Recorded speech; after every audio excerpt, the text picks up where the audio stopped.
Hey everyone, today we're back in the updated Unicorn Pack. And you see I have the achievements checked. That's because, yeah, in playing the update, I'm going for achievements. So you'll see the Amalgamation, one of the new pets, as well as Flame refers to it as, I believe, the little guy.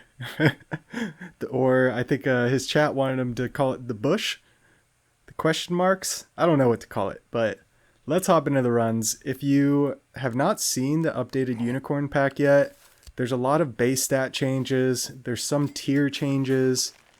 I'll try to explain some things, but if you want to see the overall changes, I highly recommend seeing someone else's video that covered all the changes.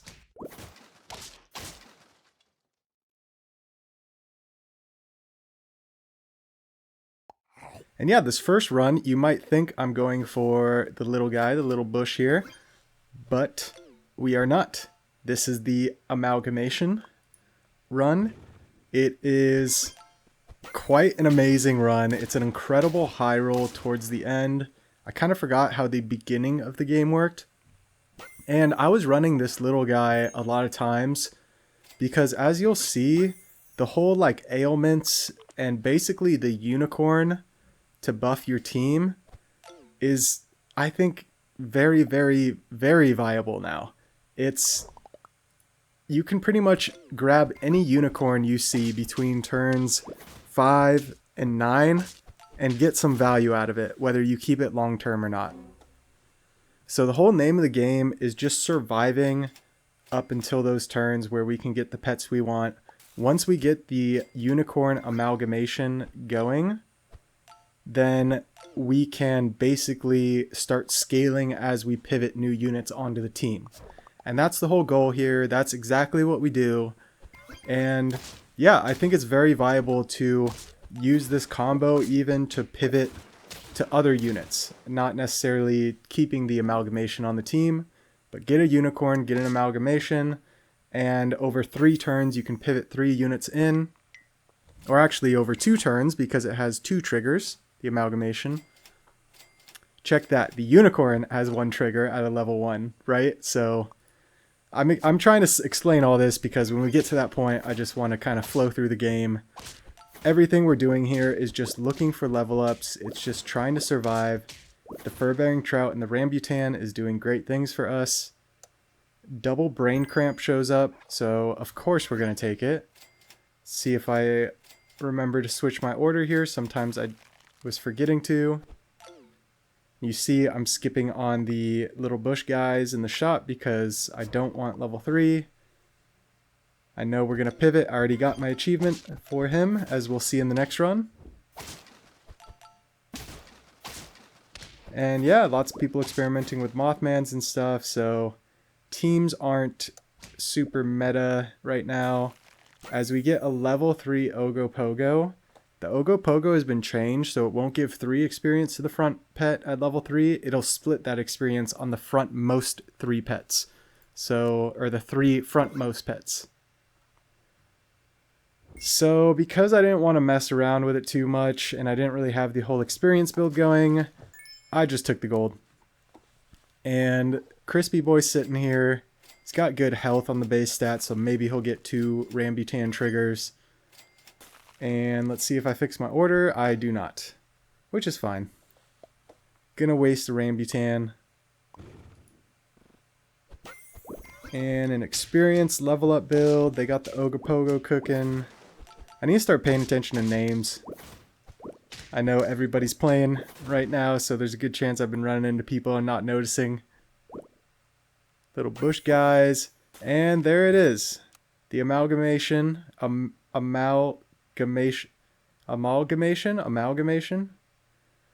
I'm not sure. We'll figure it out eventually.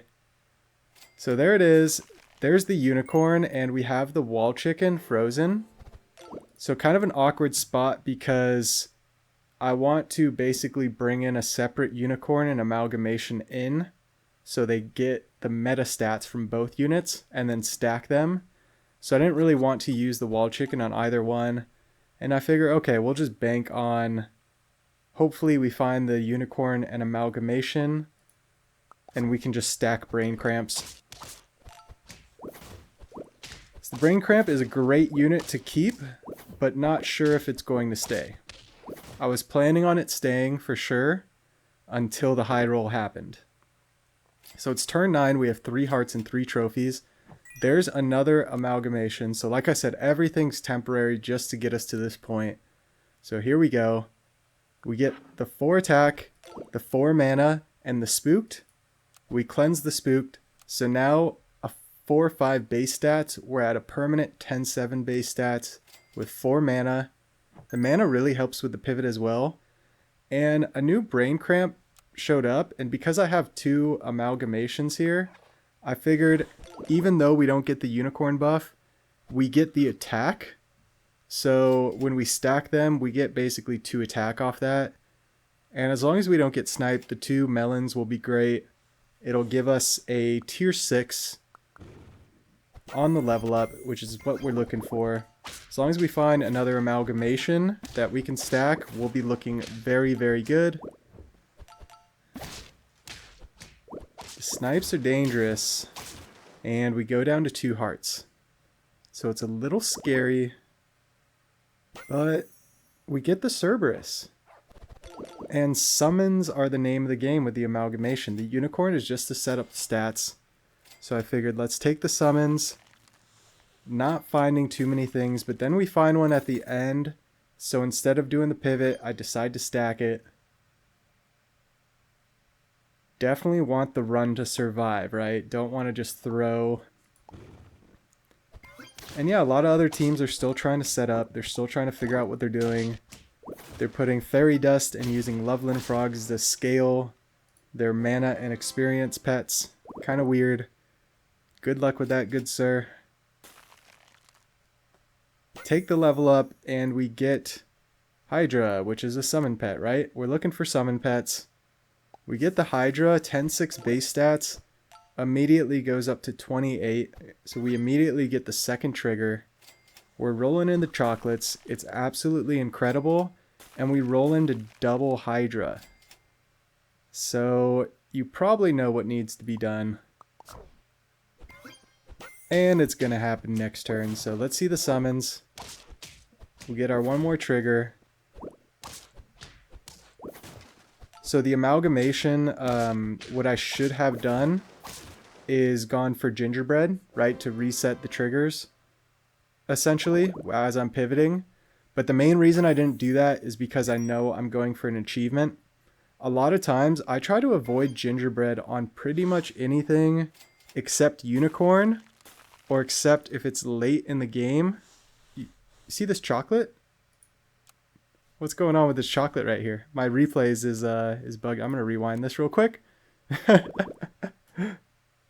All right, let's get back into it. We take the level up, so we have Hydra and chocolate still in the shop. We go separate Hydra. Again, get it to 28. Throw the chocolate on it. There's an amalgamation. There's a unicorn. And the thing I really wanted with the unicorn is I wanted to get 1.5 unicorn with the gingerbread. It's the standard unicorn setup, so you can use a wall chicken out of battle. And then in battle, you get the level up, reset the triggers. And then with the amalgamation here, you see we'd get the spooked, and then the unicorn would cleanse the spook. The only problem is I completely locked up my team with summons. So that's the reason I'm running the front unicorn, is because the summons are stronger than the unicorn buff, so might as well take the summons. You see the Cerberus here. You see the amalgamation here. But we passed the Cerberus. And the main reason we passed the Cerberus is because I was really enjoying the Hydra gaming. So you see we have the Hydra frozen here. The Cerberus is great, especially if you level it to level 3 and you get the 3 summons. But these Hydras, especially at level 2, are so strong, and they get the mana. Unfortunately, we only had the 2 triggers, but that's fine.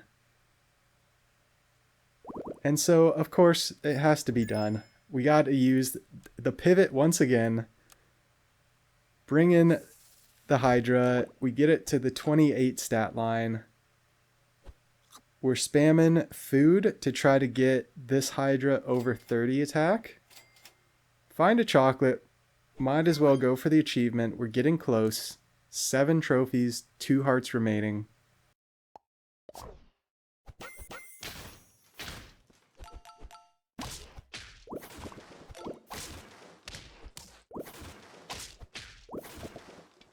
It's a scary battle, but it's pretty unfair when you have 3 Hydras, 2 of them level 2.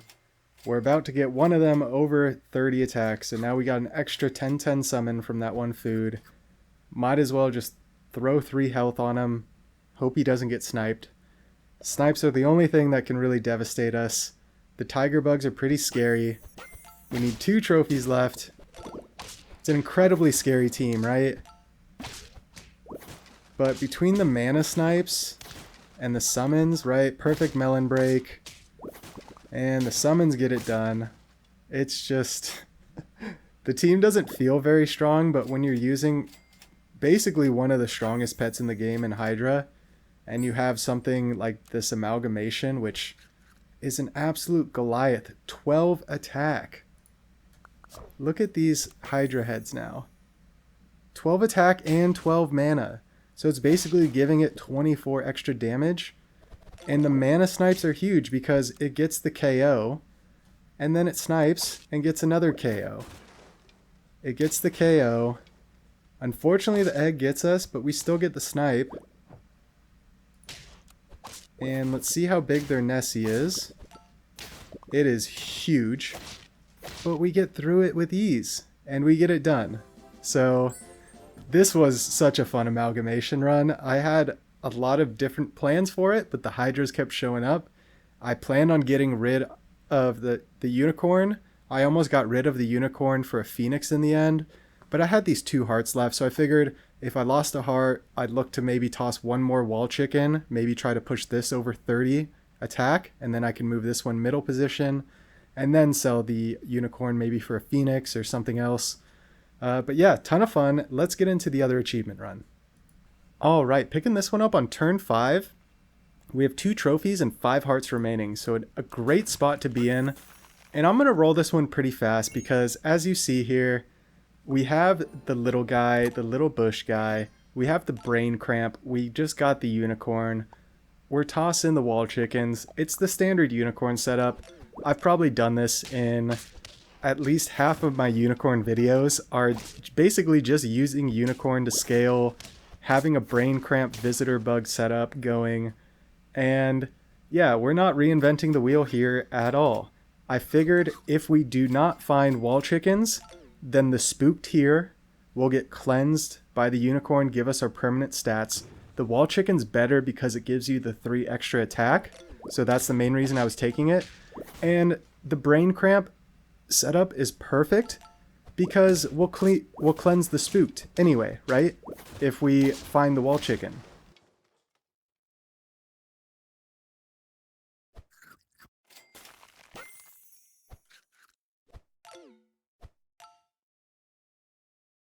So everything's working out perfect. We're getting level ups. We're finding wall chickens.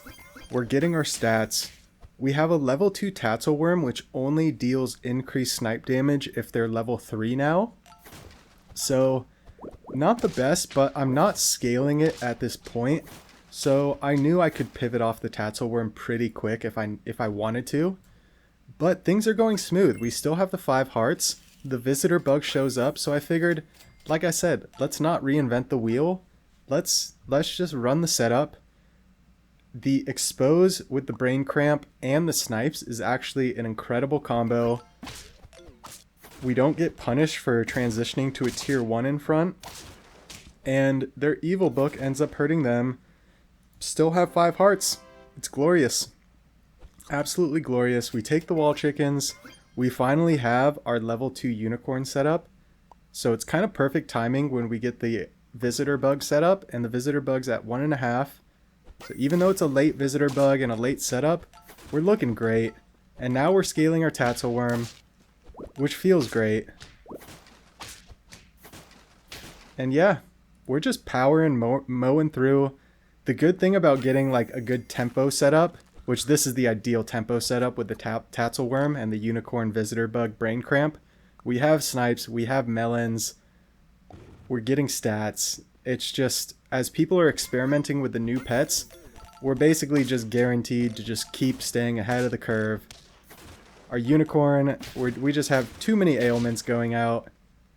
Too many cleanses. The team is locked up. We only need 2 wins to go. We still have 5 hearts. There's no reason to push unicorn level 3.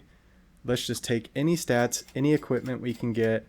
I should have frozen this cornucopia, but if you didn't notice, we're only at 2.66 on the little guy. So that's why I did not freeze it. I recognized that I need to skip wall chickens. I need to skip everything and just roll for a little bush guy or a chocolate. This is too good of a run to pass up the achievement, especially considering the value we've gotten from the little bush guy.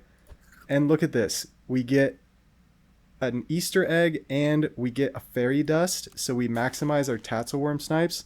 So the Monty gives us a 4 damage extra snipe, and it doubles if they're level 3. So the fairy dust gives us an 8 damage snipe essentially. It's a Chimera team that's super scary. These Chimera teams, if you haven't seen my first video, go check it out. It's basically this exact setup. The Pen Gobble with the rock into the Chimera Kitsune. They have 37, 41. It's so incredible. They look huge. The snipe gets the KO. 23-44. They got 2 of them. Look at this. Look at this. 1 health on the brain cramp. It's perfect. Easy cleanup on the bush. The snipes get them weak. We get it done. Little bush guy achievement. Let me know what you want the nickname for him to be. I'm certainly not going to determine it at all. I'm just going to go with whatever the community, but I'm interested to see what people are thinking. And we'll see what the other content creators are calling it. I didn't know what to call it at all, but I like a little bush guy. So kind of a combination of what Flame was thinking and what his chat was thinking. But yeah, if you hung around this long, I really do appreciate it. Let me know what you think of the new updated unicorn pack. What's your favorite pet? What's your least favorite? And as always, feel free to like, comment, subscribe. Have a fantastic day. We'll catch you in the next one.